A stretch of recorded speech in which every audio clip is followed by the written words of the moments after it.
Hey St. Catharines, Mayor Matt Cisco here, and welcome to another episode of talkSTC. Thrilled to have you here with us. We're right in the middle of June, fantastic time of year. But May was amazing. We really had a fantastic May this year. Folk Arts Festival was awesome. I tried to get out to as many open houses as I could. I know Councillor Mark Stevens, my hero, he got to I think 15 of 20. But so many of us had the opportunity to get out, gain a bunch of weight, eating all the fantastic food across the Folk Arts Festival. Always a good time. We renamed Woodgale Park in St. Catharines. We renamed Woodgale Park to Joe Kushner Park in honor of our friend Councillor Joe Kushner, who is coming up on 50 years as a city councillor in the city of St. Catharines. We appreciate him a lot. We had the opportunity in May to celebrate the Rank and Run and the return of the in-person Rank and Run up at Brock University. Shout out to Marianne Edwards and all of the volunteers that made that happen. It was fantastic. 8,000 participants this year, raising money for cancer care in St. Catharines and Niagara. The Niagara River Lions kicked off their 10th season at home at the Meridian Centre, and we look forward to celebrating with them this year as they were the CEBL champions last year. So lots of fun stuff happening there. And it was May, which means that the carousel got opened. Happy Ralph's got opened. The splash pads got opened. Lots of fun stuff going on as the weather gets warmer across Niagara. Today, though, we have a couple of great guests to share some interesting things going on in the city. We'll be joined by Shu Hu, the producer of the My Mulan fantasy dance drama, along with local dancer Beatrice Dolinsky. They're going to talk about the upcoming run of shows at the Performing Arts Center this August. And then I'll be joined by Michelle Biskup, the newly named president of the Niagara River Lions, and we will discuss this year's team and the banner raising that's coming up later this month to celebrate the CEBL championship. Before that, though, we're going to get to our first guests, Shu Hu and Beatrice Dolinsky from the My Mulan fantasy dance drama. Welcome. Thank you for being here today. Thank you very much. Shu is the producer of the My Mulan fantasy dance drama, which will take place on the stage at the First Ontario Performing Arts Centre this August. Beatrice is 10 years old. She's a grade 5 student at St. Anne Catholic Elementary School in St. Catharines, and she is also a 100-meter relay specialist. Did I get that right? I did? Awesome. Good to hear. She discovered her love of dance at a very young age and is entering her third year of competitive dance with the Dance Stations Dance Academy in St. Catharines. She had the opportunity to be in the My Mulan production last year in Niagara Falls, along with a number of her teammates. And now she's excited. She's joining us today because she gets to return for this year's run of My Mulan shows on the stage, now in her hometown at the First Ontario Performing Arts Centre. So Shu, let's start with you. Tell me a little bit about your story. What's your dance background? How did you become involved with the production? Well, I'm not like myself, not really a dancer. Yeah. But I involve I do shows, things like the management, like a long time already. And my wife, she's the chief director of the whole Mulan show. She was the creator of the whole thing, and I support her as people take care of every management stuff, like marketing and things like that. So make me the producer of the show. Okay. Yeah. We were departed as in 2019, and since there we have been run 20 shows already. Okay. Yeah, most of them in Toronto, in GTA area, and last year we were here in Niagara Falls, and we are so happy to be in St. Catharines this year. Yes. So, it must have been a good run in Niagara Falls if you're able to come back and bring it back in St. Catharines for this year. Was it successful while you were here in Niagara? Yes, exactly. Very successful. But the most valuable part is we got the huge support from the local community, especially the dance community. Yeah. Actually, this part, the show itself is like a high-end industry production, but it have very in a nice way to put young dancers or youth dancers inside to perform by themselves. And the thing is that the more we performance, the more the value we can see from the young dancers. So that's actually the great part, and that's why as girls like her, we've been together through the last year. And that's the experience we got, make us confidence to go back again and do them even more. That's fantastic. Okay, so tell me a little bit. What is the story? A lot of people have seen the movie. What is the story for the show? Well, the show actually brings the story from another perspective. We're more focused on not only the story of Mulan, but more on the meaning of how young ladies take challenge when the things happened So it's more like people looking for inside strengths to deal with their the difficult times. What is the hero? He is someone can conquer their hard time. So that's it. Okay. The story we talk about is more like a modern girl, Michelle. She has some challenge, some downtime during her life, and she somehow goes through. That's what we call that, like drama, right? Yeah. Somehow they might the Mulan and goes through the journey of Mulan, so she understands actually there's no hero, from heaven. It's just a hero from inside. Okay. So she come back after she goes through the journey of Mulan. She come back to her own life with confidence. That's a fantastic story. I love it. Thank you. So I know that it's been important for you to bring in local dancers from the community. Tell me a little bit about that and how you're getting them involved in the show. Well, that's why we sent for our choreographers, because from when we talk about the show, we want people understand Mulan is not like hero like we talk about. Right? It's like she has to go through her journey. So we talk about how lovely the family she had, what a happy childhood she got. So that like story start. That's actually give the space for dancers like her to play in it. We have fishies, right? We have lattes, we have water dancers. They're all different like age of group, but the dancers, like those young dancers, they're not just being there as a decoration. She will talk about it later. Yeah. They performance the whole story. They move the story forward. Okay. Yes. Well then, Beatrice, and welcome. I'm glad you're here today because, you've been involved in the show now. This is your second year. Okay. Tell me, when did you start dancing? I started dance when I was 3 years old, so I've been dancing for around 6.5 years. Wow. 6.5 years. Yeah. Okay, that's impressive. What's your favorite part about being a part of this show? My favorite part is how I got so much nice technique, meeting new friends, and it's also nice how it's so much more different than competitive dance. Yeah. Because it's production, so I'm big groups and different varieties. Oh wow. Okay. So when you're on stage, like the first Ontario Performing Arts Center, that's a pretty big stage. Mm-hmm. Do you get nervous when you're out there, or do you just sort of sink into the dance and then you're just thinking about that? I normally just sink in. I just get so used to it because I'm on there so much. That's impressive. I have to stand in front of big groups a lot of the time and talk, and it still makes me a little bit nervous every time I go out there. Do you still get nervous? Sometimes, yeah. Yeah. So, and the other dancers that you're working with, are some of them from dance stations and the places where you dance? Yes. Yeah, so a lot of teammates? Yes, a lot of teammates. All right. Has that been fun for you to be able to? It's been very fun. That's phenomenal. That's awesome. Okay, so you performed My Mulan last year in Niagara Falls and at the Royal Ontario Museum in Toronto. You were part of 8 shows. What are you looking most forward to this year? Like, you had that experience. What are you looking forward to this year? I'm looking very forward to how there's new dancers coming, so Okay. I can meet new friends, and I'm also going to learn more dances and know more moves.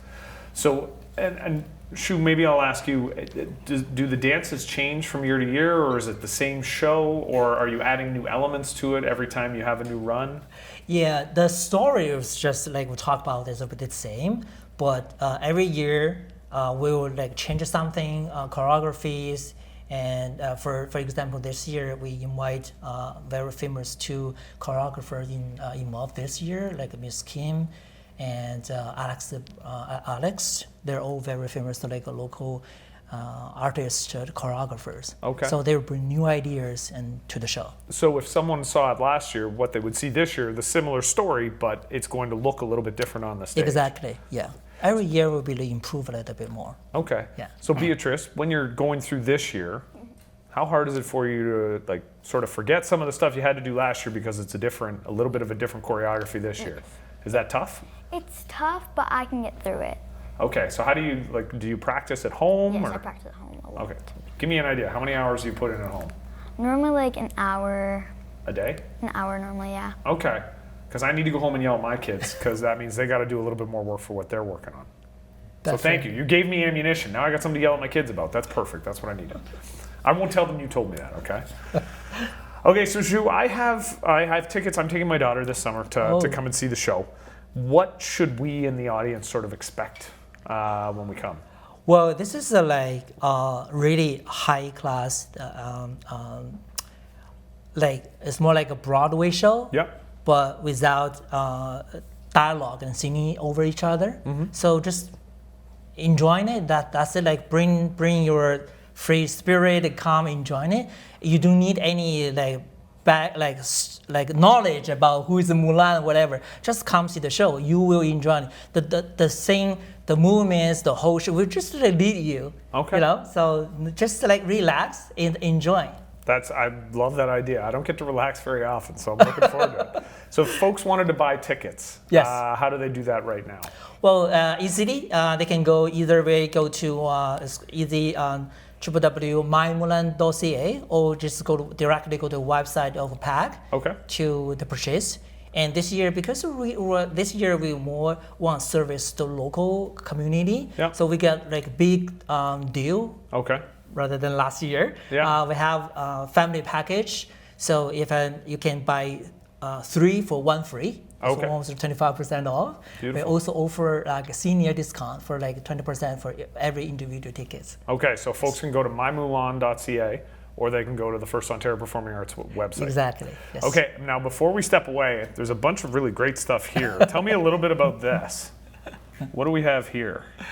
See, you can see when we put it together why there's no real actor's face. Yep. There is only a shadow, right? Because that's the meaning of my Mulan. Everyone is Mulan. Okay, So it's everyone. so everybody can see themselves in that. Exactly. Yes. I love that. That's phenomenal. All right, well, listen, I really appreciate you folks coming in and chatting with me today. I'm looking for you now, just so you know. Like, I'm going to be at the show this summer. I'm going to be watching for you on the stage, and I may chase you down afterwards to get your autograph, because I think it's awesome when anybody gets up on the Performing Arts Center and stages. Shu, Yes. Beatrice, thank you so much for coming in today and chatting a little bit about this, and I wish you all kinds of success this summer. I'm going to encourage everybody out there, if you're interested, mymulan.ca or check out the First Ontario Performing Arts Center website. Lots of opportunity, and hopefully we as a community can come and fill the theater to enjoy the show this summer. Yeah, I want to thank again.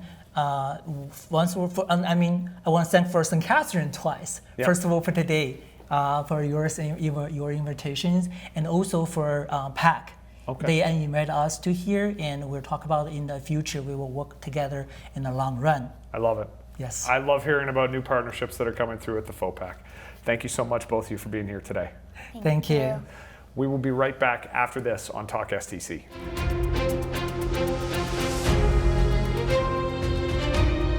Welcome back, St. Catharines, to talkSTC. My second guest today is one of my favorite guests, actually. It's Michelle Biskup, who is now the newly named president of the Niagara River Lions. Michelle, welcome. How many times have you been on the show? Is this the second or the third? The fourth? Maybe the third. Okay. Yeah, I might have been on before you were mayor as well. So. Oh wow, yeah. So a few times. you're a regular. You're outlasting mayors at this point. Michelle's been an integral part of the organization since 2016, growing alongside the team and shaping its success both on and off the court. Recently serving as the Vice President of Operations, she has gained experience in nearly every facet of the business, proving to be a dynamic leader and a key figure in the team's evolution. She is now the President of the Niagara River Lions, and she oversees all aspects of the organization, including basketball, business operations, partnerships, community initiatives. And your strategic vision and unwavering commitment to the franchise is how you are leading the River Lions into the next decade of success. Mm-hmm. Welcome to the show. Thank you. Okay, so as I said, before we get going, well, congratulations. I think everybody kind of thought you were in charge before anyways. Mm-hmm. So you're in charge. Yeah. That's awesome. Very exciting for us as well as the community to see that that's happening. You're a couple games into the 10th season now. How's it been going so far? Yeah, so we're actually 5 games in. Yeah. Time is moving quickly, especially when it's a short 24-game season. So things so far, our record is 3-2.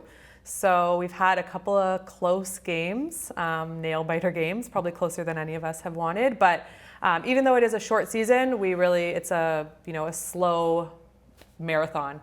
We're still waiting for some of our core guys to get back. Yeah. So it's finding our way, just making sure that we're progressing in the right direction so that we're at our top performance when it comes time for championship weekend.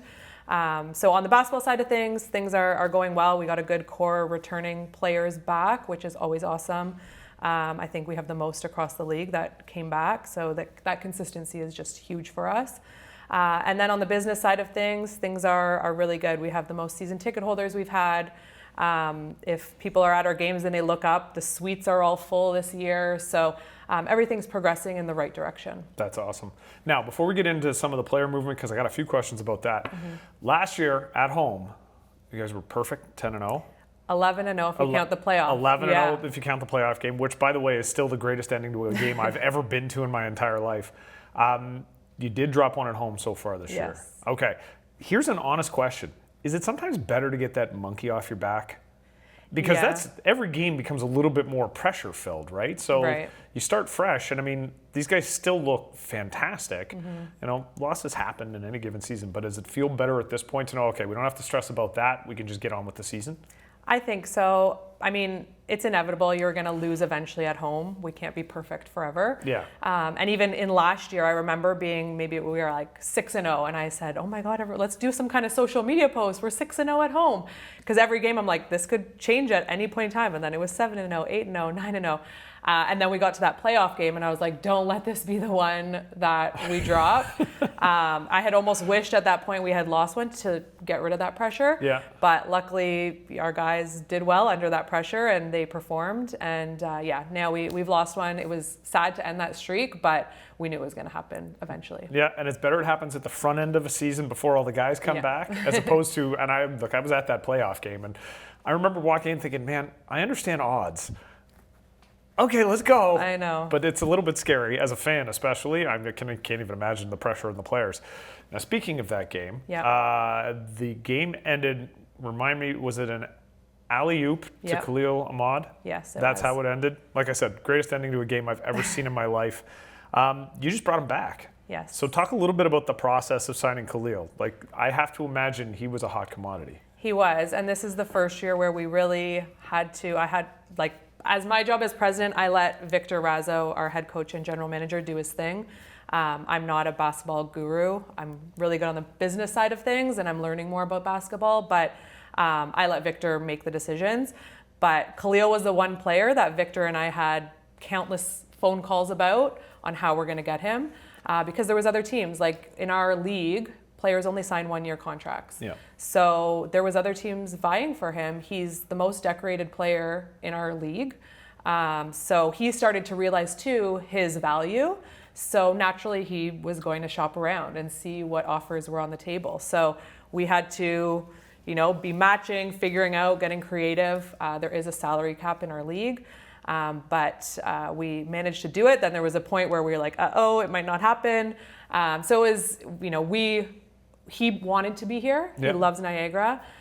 He has a girlfriend here in Niagara, so that helps. It really feels like home to him. So he wanted to be here, but he also knew at the end of the day, I'm going to go what makes sense for me financially and what, for my future. So he made the right decision and he came back, and we're happy to have him. Yeah, I think it's good to have Captain Clutch back, because it seemed like every game the ball was in his hands, within the last couple minutes to get to that target score and clean it out. So I'm glad he's back. I kept waiting for the announcement. I was hoping it was going to come with the right logo at the bottom of the screen, and it did. Now, you mentioned Coach Vic Razzo. I don't have to tell you how decorated he is. He was St. Catharines Sports Person of the Year. He just won a championship with Ridley after winning a championship with Niagara last season. How important is, this is a 3-year extension he's just been signed to. How important is it to have Vic behind the bench? I can't say enough good things about Victor. He's the longest tenured coach in our league.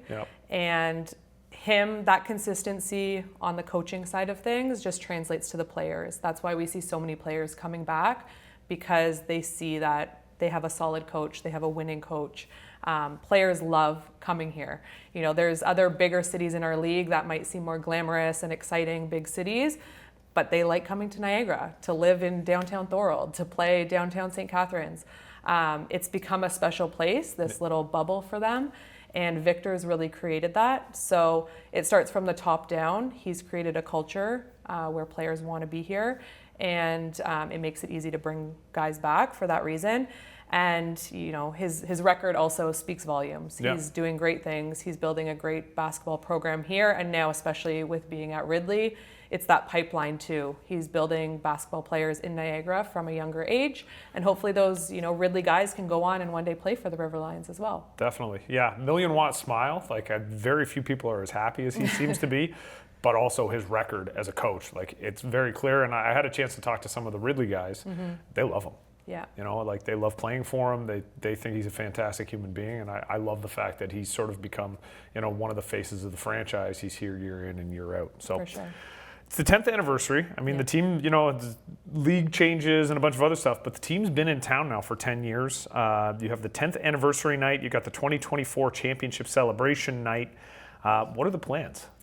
So yeah, it just so happens that our 10th anniversary falls on the year we're also celebrating our championship. And as you know, last year, the season ends pretty abruptly, whether you win or lose. The players all go off to play in their other teams overseas. So we didn't really get a proper celebration for the championship at the end of the year with our fans. So on June 13th, we are not only celebrating the championship success, where we're going to have our ring ceremony and banner raising, but also celebrate our 10th anniversary. We thought it was a good way to tie in both. So we have a lot of former players actually coming back to town during the daytime of the 13th. We're going to do an alumni game. Okay. So we've got guys as far back as the 2015 season that are coming to play. They probably haven't played in a few years, but it's just all about fun. Yeah. It's an event for our season ticket holders to come out. And then we have the game that evening, where we'll obviously do those championship celebrations, honor our past players, honor some season ticket holders who have been there for 10 years, some of our partners who have been around for 10 years. And then the following morning, we're doing an alumni breakfast where fans can come out and meet those alumni and interact with them. So kind of a weekend of celebrations, just to reminisce, think about our history, who's been part of it along the way. Nice. I'm excited. I know myself and a number of city councilors are coming out to see the banner race. So you did bring the ring. I did. I have been told I wasn't allowed to see the ring until now. So can you show off what this looks like? Yes. So the here is the first look. Wow. There is some reasoning behind the design. We probably went back and forth 5-6 times on it. So you'll see there's these black stones on either side. Okay. There's 11 to represent the 11-0 perfect home record. Okay.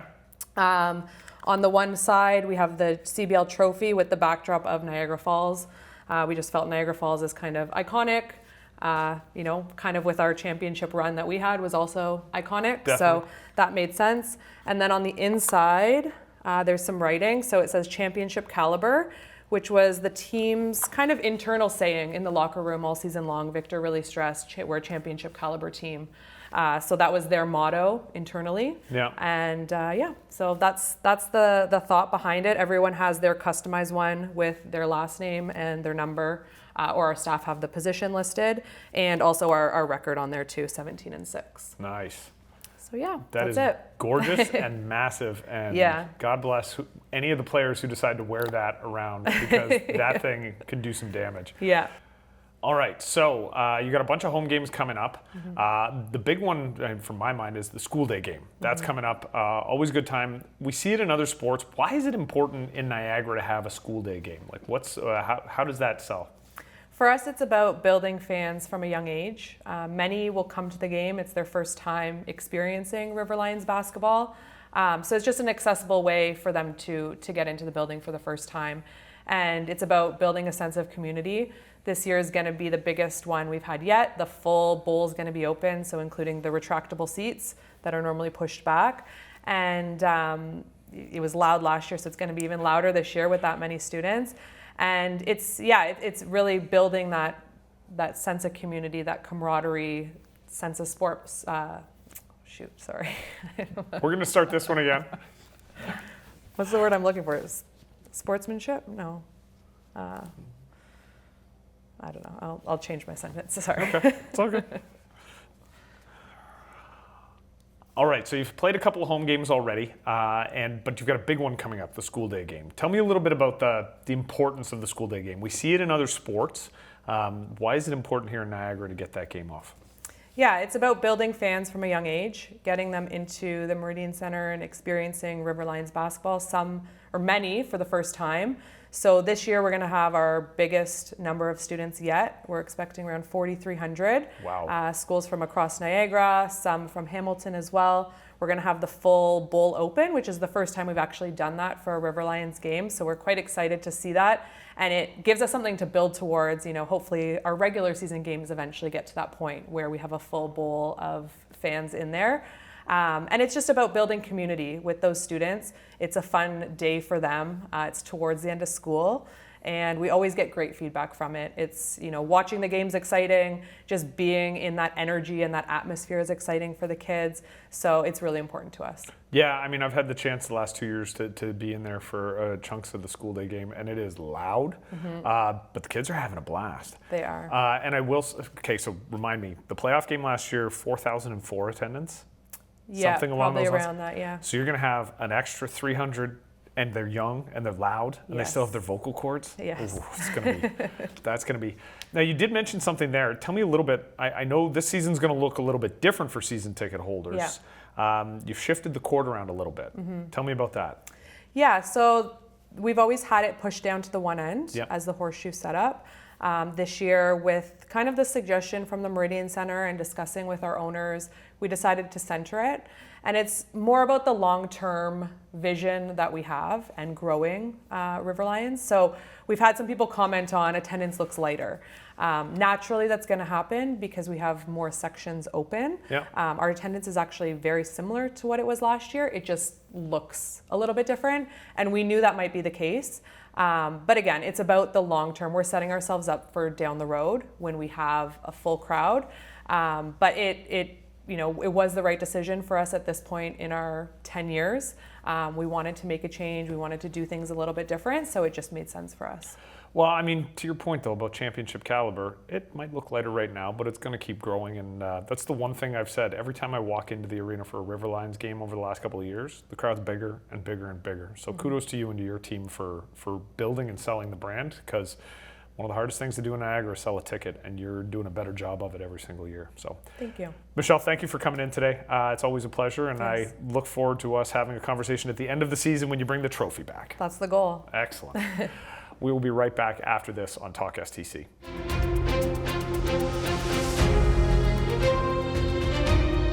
St. Catharines, thank you so much for joining us on talkSTC. I want to thank Shu and Beatrice from the My Mulan production. If you want tickets for that, check out mymulan.ca, or you can head to the First Ontario Performing Arts Centre and look for ticket information there.